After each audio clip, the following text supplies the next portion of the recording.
It's a Marty party. On January 24th, 37-year-old Alex Jeffrey Pretti, a U.S. citizen and intensive care unit nurse at the Minneapolis Veterans Affairs Hospital, was shot and killed by a U.S. Border Patrol agent in Minneapolis during a federal immigration operation. This was tied to the Trump administration's broader crackdown, of course, and everybody's kind of aware of what's going on there. According to the Department of Homeland Security, agents say Pretti approached officers with a handgun and resisted efforts to secure it. This led to one agent firing in what they described as self-defense, and all the bystander video out there kind of shows, I mean, multiple media outlets have reported on this. I looked at it myself.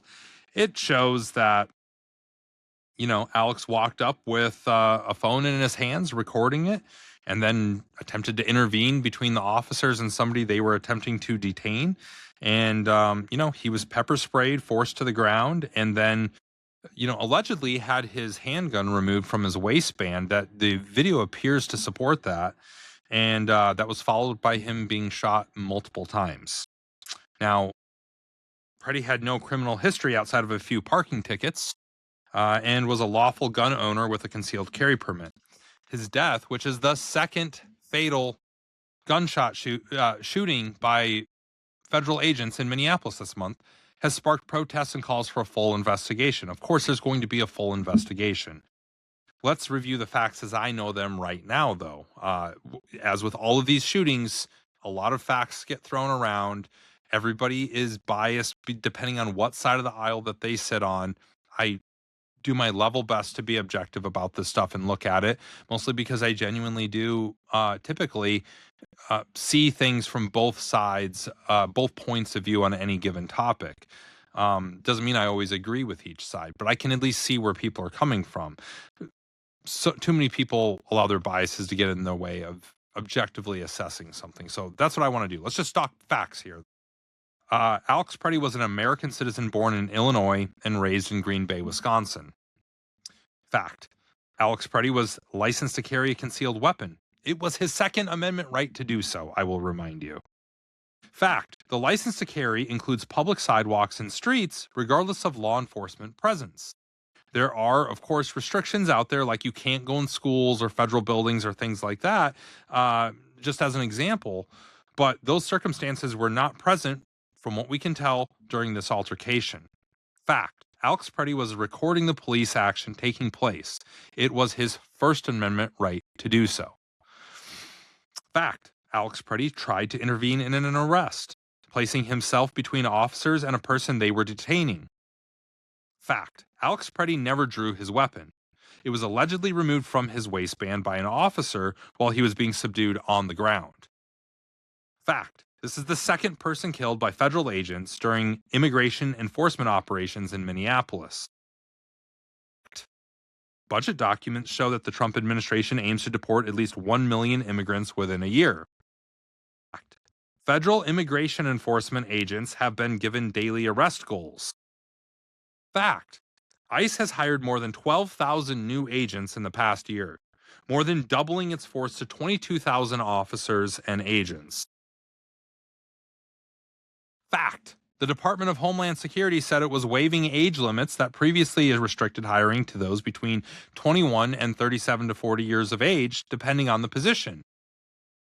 Fact: basic training for ICE officers was previously 16 to 22 weeks long. It is now only 6 to 8 weeks long, depending on what report you're reading. But here's what I think now with those facts, giving context to all of this. Let's start with how I have always been a fervent supporter of the Constitution and the Bill of Rights guaranteed therein. I hate these fucking glasses. I really can't wait for my contacts to come in. So, as it pertains to the Constitution and those rights, in particular, I've been a big fan of the First and Second Amendments. I believe they are among the most vital rights we have as citizens, and the second guarantees the first as well as all the others. I don't care which political party you subscribe to, what your personal beliefs are, what religion you believe in, what gender you are, what your sexual orientation is, or what the color of your skin is. You have the right to speak your mind and to possess firearms. Full stop. For all the conservative gun owners out there that are trying to perform mental gymnastics as to why this guy should not have been carrying or should have been shot, you need to go take another look at the Constitution and defend those rights, regardless of who is exercising them and what the current state of public opinion is. The current director of the FBI, in fact, Kash Patel, literally just said, quote, "You cannot bring a firearm loaded with multiple magazines to any sort of protest that you want. It's that simple." What? No, that's not what the Second Amendment says. So, on the other side of the coin, though, and by the way, I've got a copy of the Constitution right here. Let's just put that on. Here we go. The Constitution of the United States and the Declaration of Independence. We'll just set that right here. It's a small book, so it may not stay super well. Now, like I said, on the other side of the coin, with liberals, who've typically called for an increased regulation of the Second Amendment over the years, the situation in our country right now is exactly why we have the Second Amendment. I hope you're taking note of exactly why we have the right to bear arms right now. And this goes all the way back to the founding fathers. What did they say about this, right? James Madison was the primary author of the Bill of Rights, and he viewed the right to keep and bear arms as a way for citizens to check a federal army, noting that an armed citizenry forms a, quote, barrier against the enterprises of ambition. Seems particularly relevant right now. Thomas Jefferson once wrote, quote, "What country can preserve its liberties if their rulers are not warned from time to time that their people preserve the spirit of resistance? Let them take arms." Now, in a different letter, Jefferson wrote, "All power is inherent in the people, that they may exercise it by themselves, that it is their right and duty to be at all times armed." At all times armed. That was the call by Thomas Jefferson. Now, this just goes to say the Second Amendment was never about hunting or shooting clays on the weekend, right? It was about resisting tyranny, regardless of what political side of the aisle it comes from. It can come from either. We've seen it time and time again through this, throughout the world and even in this country. Now, it's easy to call for guns to be taken away when it's like your man is in power or your rights aren't being outright threatened, and life is relatively peaceful. As we have seen in so many countries around the world, when you actually need a gun and need to protect yourself, it's often too late. I hope that what we're seeing in Minnesota and across the country is a wake-up call for everyone on why this amendment is so fucking important. Now, on this incident specifically with Pretti, unlike the Renee Good case, where I said the officer was likely going to be found to be justified in taking the shot, even though I thought ethically he probably shouldn't have, and I'm, again, Monday morning quarterbacking that, but I thought he could have avoided killing a person there. I'm not one of those people that's like, oh, shoot the trigger finger off or some bullshit like that. No, I mean, like, he probably didn't need to pull the trigger. He probably could have avoided being hit by the vehicle, and, they could have pursued her and all that other stuff. And she would be alive today, probably facing serious charges, but alive today to defend herself in a court of law, to be judged by a jury of her peers. That's how that should have ended. In this case, with Alex Pretti, I don't think that the Fourth Amendment and the objectively reasonable lens that use of force is judged by will favor the officer who fired these shots. In this case, I think it was both a legally unjustified shot as well as ethically wrong to shoot. Multiple officers had Pretti on the ground and had already mitigated any perceived threat. Again, if you are not currently being threatened, and again, it shouldn't take mental gymnastics to arrive at the fact that you're being threatened. If you're not actively being threatened, aka somebody has drawn their weapon and is brandishing it in some sort of way, in that situation, yeah, I get it. In this case, he was on the ground. He'd been pepper sprayed. He'd never drawn his weapon. The only thing that he had in his hands from the video that we saw was a cell phone. And it appears, again, this needs to be verified. It appears that one of the officers removed his handgun from his waistband and then shots were fired. And that feels like an assassination. What it actually was probably miscommunication between the officers. The officer who shot probably didn't realize that a different officer had removed the gun. But I kind of go back to, just because he had a gun on him, it was his legal right to have it on him. That's not a reason to kill somebody. Just the presence of a weapon is not justification for saying I felt threatened and doing that. This isn't the war on terror, right? Like when I was in the military, for a while there, under the rules of engagement and the guidance that we had was, when you were asked why you shot anybody, as long as you say that you felt threatened, that, you saw a weapon or you thought you saw a weapon, that was a justifiable reason to pull the trigger. That was war against terrorists. Okay. This is not, these are police actions. This is immigration enforcement within our own country. So it should not be a situation ever where somebody is lawfully carrying a firearm and they're not brandishing it, they're not drawing, they're not doing anything that would make it appear that they want to use it in any confrontation. That can't be used as the sole justification of for firing on them. Now, I want to be clear here. Should Pretti have inserted himself into the situation to begin with? No, of course not. He shouldn't have intervened. But here's where I catch myself a little bit. It's easy to say, hey, don't be an idiot and intervene, fuck around, find out, all that other stuff. Play stupid games, win stupid prizes, all the other phrases that get thrown around out there. Here's the thing. The Bostonians who dumped a bunch of tea in the harbor back in 1773 were not legally allowed to do so. And they did it at great risk to their own physical well-being, right? The civil rights activists of the 1960s were not legally allowed to defy segregation ordinances. They spent nights in jail. Some of them were brutally beat. And Willie Nelson, for the majority of his life, was not legally allowed to smoke weed. Here's the thing. Our great nation was founded by and rose to glory under the rebels and troublemakers who regularly and without hesitation put it all on the line. They fought dirty and overthrew an empire. They threw tea in the harbor and were damn proud of it. They stood up when told to sit down. They sat down when told to move to the back.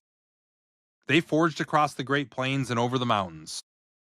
They lit up and drank up. They flew when told they couldn't. They stood up to bullies. They beat fascists into submission.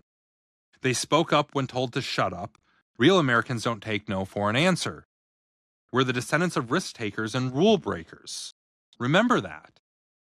We may be a nation of laws today, but we were a nation of rebels first.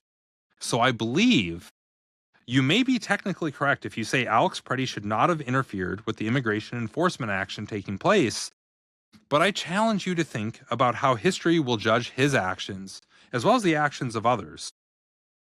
Now, as always, we'll see how this plays out. And I want to be clear. I don't want to see a civil war in this country. I don't want there to be an insurrection. I want protests to be peaceful. But I understand why some are choosing to take it a step further. It's who we are as a country. And, even if you don't disagree with people, you gotta, I think, be a little proud that people are standing up for what they think is right. And that could be applied to both sides of the aisle at various times throughout history. Now, as with everything, it's an active investigation. We're not going to get any resolution to this, just like with the Renee Good case, for months, if not years.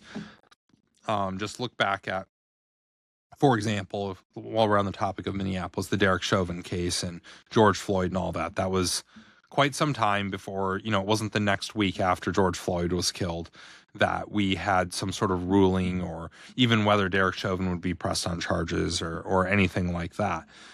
This is a different situation. This is dealing with federal law enforcement. It's obviously a very politically charged topic. The top administration officials are defending ICE and the officers and their moves. Take a sip of coffee for this one. I think we need to hold our leaders accountable for these actions if they are defending them and they are found to be unjustified. like I said, regardless of how it plays out in the court, and going through our judicial system, whether Renee Good, the officer that shot Renee Good or the officer that shot Alex Pretti are charged or not charged or anything like that. We'll see how it all plays out, and we'll let the system work. But we live in an age where there's multiple video angles of every single thing, and you got to make your judgments. And a lot of people have called what's been happening in Minneapolis a nationwide, if not international, Rorschach test, where everybody is seeing the literal same videos, the same photos, everything, but they're coming to different conclusions, which to me is just, I think there's a whole lot of people on both sides of the political spectrum not being honest with themselves. They're not being intellectually honest. They're more concerned with being right or their side being right than they are with the truth and justice being carried out and adhering to constitutional law and upholding the rights we have enshrined to us in the Bill of Rights, in the Constitution. It's a messy one. I hope we get through this unscathed. Like I said, I don't talk about us being a nation of rebels and all that stuff to incite insurrection or anything. It's just recognizing what kind of people Americans are. And I don't want to ever see us delve into another civil war or anything like that, but I would admit at this point that I am nervous that, we're talking about National Guard troops being sent in to defend protesters against federal agents. I don't want to see a day where members of the National Guard are in a gunfight with federal law enforcement officials. That's not a good place for our country to be in. It's a horrible place to put American citizens, to put service members and those who volunteer for, sign up for federal law enforcement duties on both sides. It's a horrible place for us to be. None of us should want that.